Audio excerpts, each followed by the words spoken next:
everyone, my name is Megan McCubbin. Welcome to another Earth Live lesson that's been set up by the fabulous Lizzie Daly. I don't know if you guys have been watching, but I've been tuning in and out all these past 4 weeks to all the amazing speakers and hearing some amazing science about what people have been up to around the world. So thank you, Lizzie, for organising this and for having me on as well. I had planned to be sat outside. It's really nice and sunny out there, beautiful green leaves, the birds are everywhere. However, the power cable company have turned up with their chainsaws and started messing around there. So it's very noisy. So I've had to relocate quite quickly inside. And yeah, with this guy at the back, I thought he'd be a nice addition to the background, some kind of marmoset evolution creation or something. So a little bit of an intro about myself. My name is Megan McCubbin. I'm a zoologist as well as a wildlife TV presenter, but also a campaigner and activist as well for animals' rights. I'm particularly interested in the illegal wildlife trade too, always have been. It's been something that I've focused on ever since I was young, about kind of people's psychology and why we interact with animals the way that we do and how we use them, and so on and so forth. So a little bit more of a background. I did a zoology degree at University of Liverpool, but in every summer that I possibly could, I was out volunteering, I was out doing internships, and that is, I guess, where this kind of story begins. I'm going to talk to you a little bit today about the conservation of bears, one species in particular, the Asiatic black bear, which is a favourite of mine, some of the threats that they face. I'm then going to move on to talk about one of my favourite charities in the world, Animals Asia, and the work that they're doing to protect these bears, and the role of sanctuaries and the role of captivity in a modern age and how we should be thinking about it moving forward. So I'm going to start off. I've got a comment section here. Please leave comments and write questions and stuff, and I'll get around to answering them at the end. But I thought I'd give you a little bit of a quiz at the beginning. I want you to think about how many species of bears there are. So if you have an idea, if you think you know the answer to the number of species of bears, have a count and type it in the comments, and I'll come back to that at the end of this section. So first of all, I'm going to start talking about this guy. Now, I can't hear you all going, but I hope you are, because so cute. This is, of course, an Asiatic black bear. They are native to Southeast Asia. They're very distinctive because they've got these gorgeous Mickey Mouse ears. I don't know if Mickey Mouse was modelled on this bear or not, but I hope it was a little bit. But they are most popularly known as moon bears, and I guess you can see why, because they've got this beautiful moon crescent on their chest, and they often sit upright, and you can get a gorgeous glimpse of this moon. It's absolutely stunning. But they live in mountainous regions in Southeast Asia, areas that are quite heavily forested. They're very good climbers. What they'll do is they can spend 15% of their day up in the treetops, where they'll go to rest, they'll go to sunbathe, they'll go to browse on various different nuts, seeds and fruits. They're omnivorous, they're very adaptive feeders. They'll feed on whatever they can, and particularly things that are highly calorific when the season's right. So this is the Asiatic black bear. So beautiful. And I came to know them when I started doing an internship with Animals Asia. I started off as a behavioural volunteer. I didn't really know what it was going to entail. I'd never worked with bears before. I'd worked with big predators. I'd worked with big cats, never bears. So I went to Animals Asia for a 4-month internship, and my job was to understand the behaviour of these animals, and try and make their lives a little bit better in the sanctuary. And the reason why these bears were here is a little bit of a sad story, and I am going to talk about it very briefly, but I'm not going to dwell on the negatives too much. I'm going to give you a bit of an insight into what happens, but I'm also going to move on to the positive things as well. So one of the main threats to Asiatic black bears, and indeed all bears, is deforestation. We know that they're losing their range really rapidly, where their forests are being knocked down. But one thing in particular that the Asiatic bear has a threat of is being caught by humans in the wild. Now, this has been happening for hundreds of years. Humans would go out and initially they would kill Asiatic black bears, and what they'd then do is they would try and extract the bile from their gallbladders. The bile is a digestive fluid. It's created in the liver, stored in the gallbladder, and it is used in traditional Chinese medicines. It's used as an aphrodisiac, it's used as an anti-inflammatory.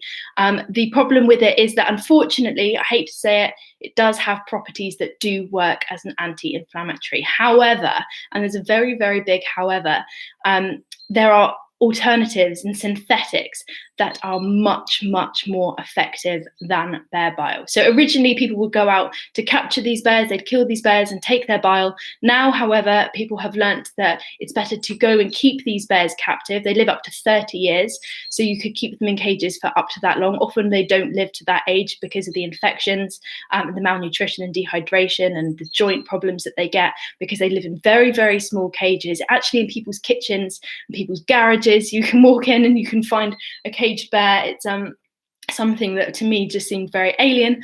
And what happens is their bile is extracted from them on average once or twice a day, depending on demand. And there's different ways of extracting the bile, but I won't get into that now. But of course, it leaves a gaping hole prone to infection. And they're fed on this kind of mushy slush of it's called congee. It's like a jellified rice almost. And they put a lot of cheap antibiotics in it, which then kind of help keep the infections at bay. However, because it's quite a cheap antibiotic, it doesn't really help all that much going forward to prolong their lifespan. So Animals Asia is the most amazing charity, and I've got so much love for them. They were founded in 1998 by an absolute hero of mine called Jill Robinson. So far, they have rescued 610 bears from this trade. They have sanctuaries in both China and Vietnam.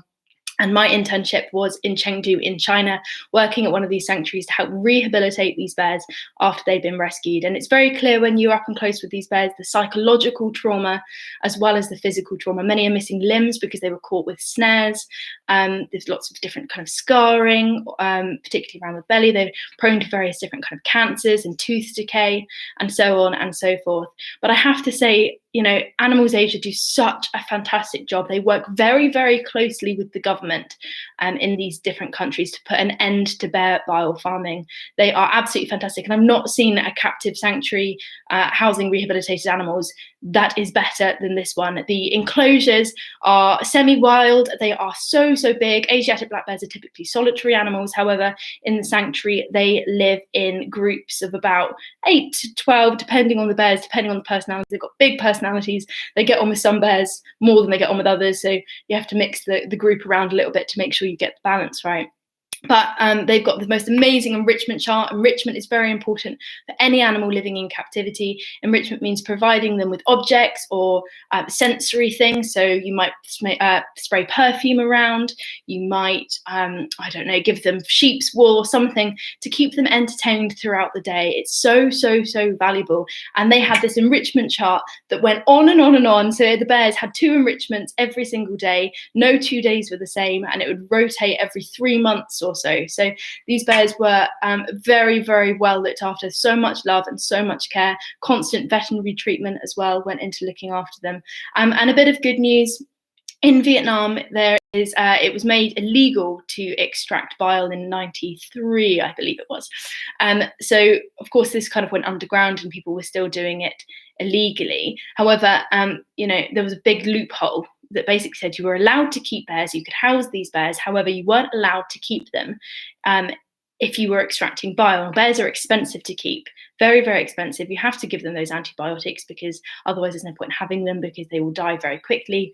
And they take a lot of space. The Asiatic black bears aren't the largest of bears. They're not brown bears, which are very, very large, but they are medium-sized bears and they do take some space. So the question is, why have a bear if you're not extracting bile? But however, I do have some very, very good news. When I went out to Vietnam in 2017, this is after my internship with Animals Asia. I went to film a documentary for BBC Three about investigating inside these farms.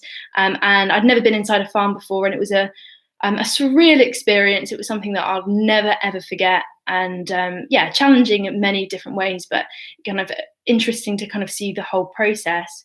I went out there and, it was still the same situation. Animals Asia have then worked absolutely tirelessly with the Vietnamese government. And now I can confirm that they have signed an agreement and Vietnam are phasing out bear bile once and for all. So that is a huge, huge, huge success, all thanks to the work of Animals Asia and Jill Robinson. I actually have a photo of Jill here. So this is Jill. This is how Animals Asia all started. So Jill is this lady. She worked for various charities focusing on animal welfare in the UK. She then moved to Hong Kong, working with animal charities out there. And I think she was on a tour looking in some rural areas in China. And they kind of skimmed past this basement very quickly, but her intuition decided that she needed to go into this basement. So off she went in, and she came across a basement full of bears, and they were in these tiny cages. You can see how small they are. This is a crushed cage here, so that it comes down, the bear is then trapped to the bottom, and bile can easily be extracted from the abdomen below. She felt a tap on her shoulder, and a bear had its paw out and had tapped her arm, not aggressive in any way, shape or form, just looking for help. And she actually held this bear's paw, and that is what inspired her to start Animals Asia. So she is one of my all-time heroes, a lovely, lovely lady who has saved the life of many, many bears. So that's still continuing. So I went home, and of course my mind was just blown by the work that these sanctuaries can do. Rehabilitation is so, so important. We know that the way that we use wild animals needs to change. We know that at the moment, I'm not going to say the word of the situation we're all in with the virus that we're all facing, because I think if I say it, the video immediately gets banned and it gets taken off. So I'm being very careful not to say that word. But we know that we have to change the way that we're using wild animals and the way that we're treating and respecting them.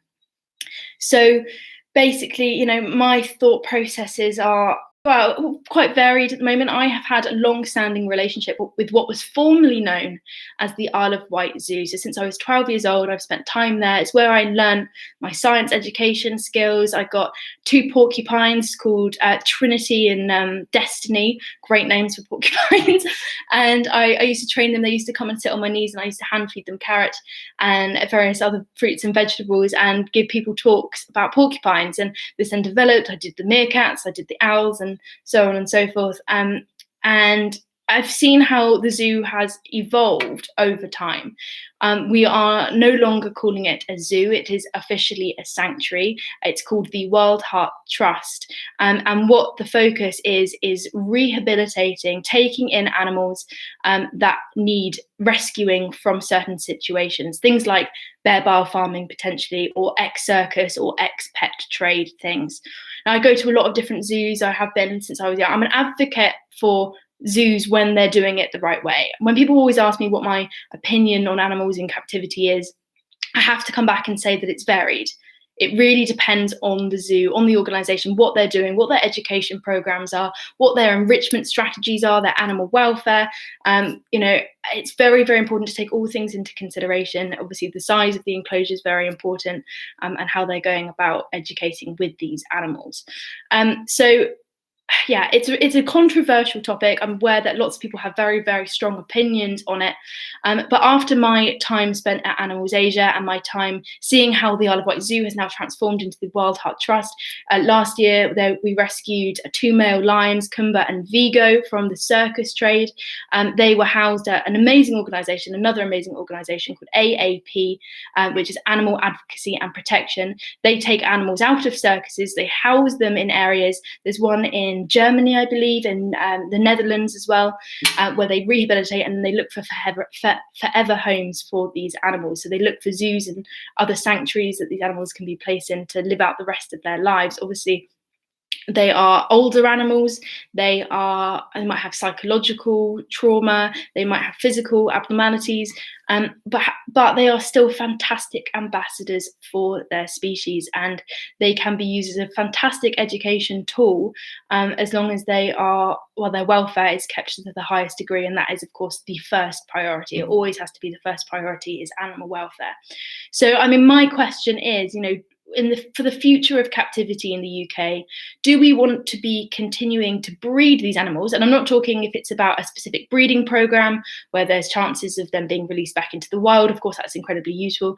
But do we want to be breeding animals without a vision of where they might go in the future if there is no, I guess what I'm trying to say is if there's no hope for them to be used in some kind of genetic study, or scientific advancement or hope for going back into the wild, when there are so many animals sitting in rehabilitation centres across Europe that need a home. AAP have hundreds of big cats and primates and goodness knows what else, so much else there that are just sat waiting for a home and waiting to be placed somewhere. Do we need to continue breeding to have cubs and to have young when we could be taking in these animals that act as fantastic ambassadors as well? Imagine if all the zoos in the UK committed to 20% of their collections or family, whatever you want to call it, being rescues. It'd be a much better place, and we'd be able to tackle issues like circuses and the pet trade a lot easier, educate people on those issues much more so,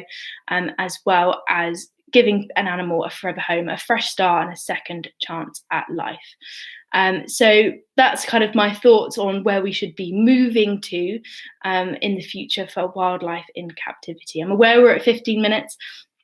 So I'm going to start kind of wrapping things up a little bit, and I'm going to see if there's any questions that you guys have sent. If there's any more questions, please do send them my way. Is the trade the biggest threat to bears?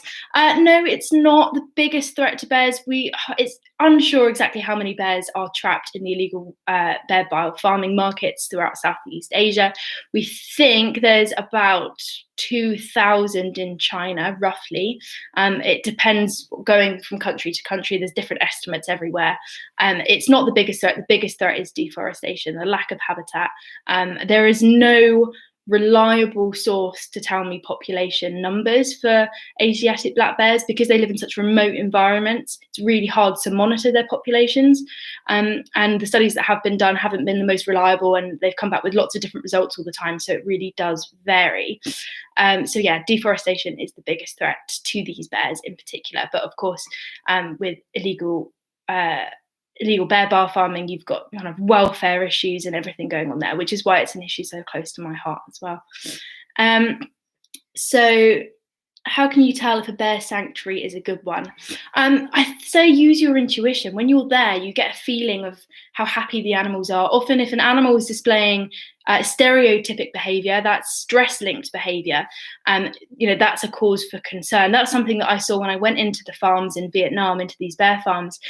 There was one bear in particular, and he will always be a huge memory of mine. He's always kind of my first thought when I think about this issue. He was kind of swinging his head back and forth, pacing a lot. These bears bite the bars, they lick walls. You see giraffes sometimes in captivity licking walls. So you want to look out for these stereotypic behaviours, these stress-linked behaviours, and that will give you a good indication. But you should get a general gist of the feel of it when you're there. If you have educators coming out talking to you about these species, you're learning about the issues, you feel, you leave you feeling more engaged and more passionate about these animals than before you came in, then that's got to be a good thing. I mean, I learned to love wildlife through seeing things like porcupines and getting up close to things. So to instill the next generation, we need to have that kind of close connection with wildlife in some ways. But obviously the welfare of these animals have to be top priority. Let's have a look. Any more questions? How can you help with the exotic wild animal trade and human consumption? Well, we've got to be very, we're at a very poignant point in time. And I'm not going to say the virus or the name of the virus that we're all facing again for the same reason it will get shut down. We're at a pivotal moment where we are thinking that we simply have to change the way that we are treating wild animals. We are putting wild animals in markets that they shouldn't exist together. They've never existed together in a wild environment before. We haven't come across them that way. So viruses are therefore able to jump through species a lot faster because we don't have the immunity to them because they're in an alien environment. So the chances of these viruses are going to increase the more that we put wild animals from all over the world in one place. These viruses and other diseases are going to just ramp up massively. We have really learnt the hard way this time, and we have to learn from it. We cannot go backwards to business as usual because, let's face it, it was really bad business. We don't want to go back there.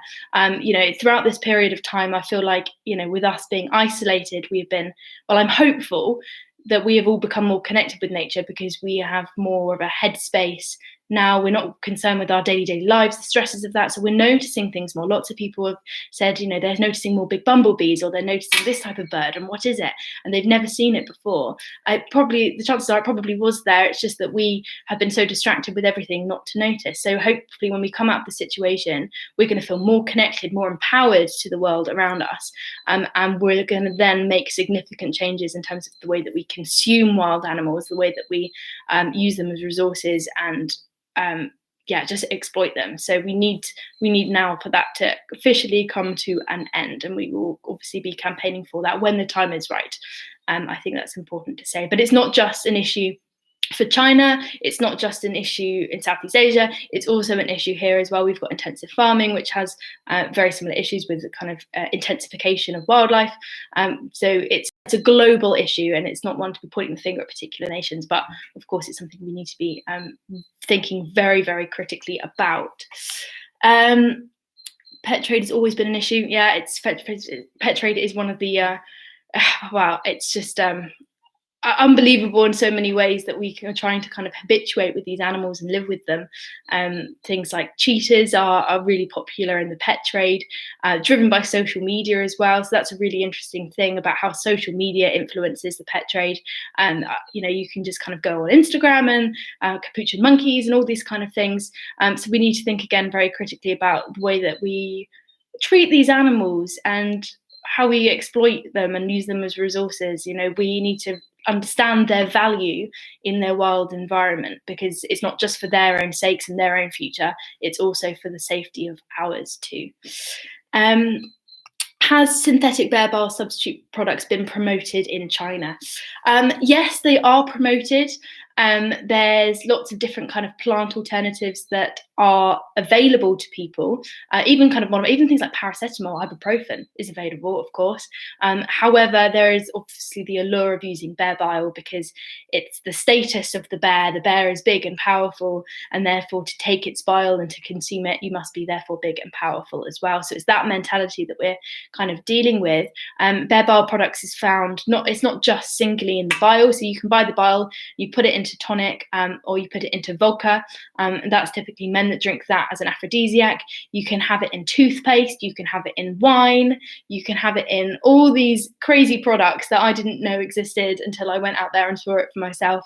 But bear bile is kind of put in a lot in shampoo as well. So we just need to be more open about these issues. They are hard, they're difficult to face, they are sad and often, quite negative. But in order to face them, we have to be able to understand them. We have to see it, we have to understand it, and then we have to be able to make the changes. We're learning new things every day through science. We're learning more about animal sentience. We're learning more and more about evolution. We're learning more about how these viruses spread. But it's not just enough for us to be learning this information if we're not adapting our behavior around it as well. And that's one of the most important things. As humans, we are very unwilling to change. We don't like the idea of change very much. And that's because we feel like something's being taken away from us. But we need to change the communication around that to the fact that by changing our behavior, we are not just something's not being taken away from us. In fact, we're gaining something more positive. We are gaining a healthier environment and a more safe future for ourselves, our children and our grandchildren, and of course all of the species that we share the planet with. Let me see, any more questions? Right, I think we are going to get on and I'm going to answer the quiz. So somebody guessed 5 species of bears. Anyone else have any guesses on how many species there are? No, I think that's it. So there are actually 8 species of bears. Some of them are, lesser known, but they're equally as fantastic. So we've got the sun bear, kind of looks similar to the moon bear. However, it's slightly smaller, it's slightly stockier, yellow crest instead of a white one, much smaller. Also used in the bear bile trade, but not as common as the Asiatic black bear. Then we have the sloth bear, of course. We've got the spectacled bear, very characteristic with these kind of white patches over its eyes, gorgeous, very charismatic bear. You've got the big brown bears, and they are kind of subgrouped into subspecies. You've got Tibetan browns and so on and so forth. They are much, much larger. Again, they are also used in the bear bile farming industry as well. I got to know one bear when I was in the rehabilitation sanctuary called Casper, and he was huge. Absolutely. Actually, I say he because of his name. He actually turned out to be a female. But yeah, she'd been in a bear farm for, I think, the best part of 10 years. But she's a beautiful bear, still living there very, very happily, enjoying her stinky tofu. If you've never ever smelt stinky tofu, please, it's best not to. It smells like rotten fish. It's awful, but the bears seem to love it. So that's great. So, and then of course we've got the North American black bears, polar bears, of course, in the high Arctic, the biggest of all the bear species. We've then got panda bears, and then Asiatic blacks. So that is our 8 species of bear. Aren't they beautiful? I love them. I'm just going to show you one more time because, oh, so cute. Anyway, I'm running a little bit over. I'm 25 minutes, should have been 20, so sorry about that. Coming up later on, I think 4 o'clock, you've got another amazing Earth Live lesson with Tim, who's going to be talking to you a little bit about the wonders of the deep sea. And isn't it an amazing world down there? So I can't wait to tune into that as well. But for me, for now, thank you very much for tuning in. And thank you again to Lizzie. All right, bye.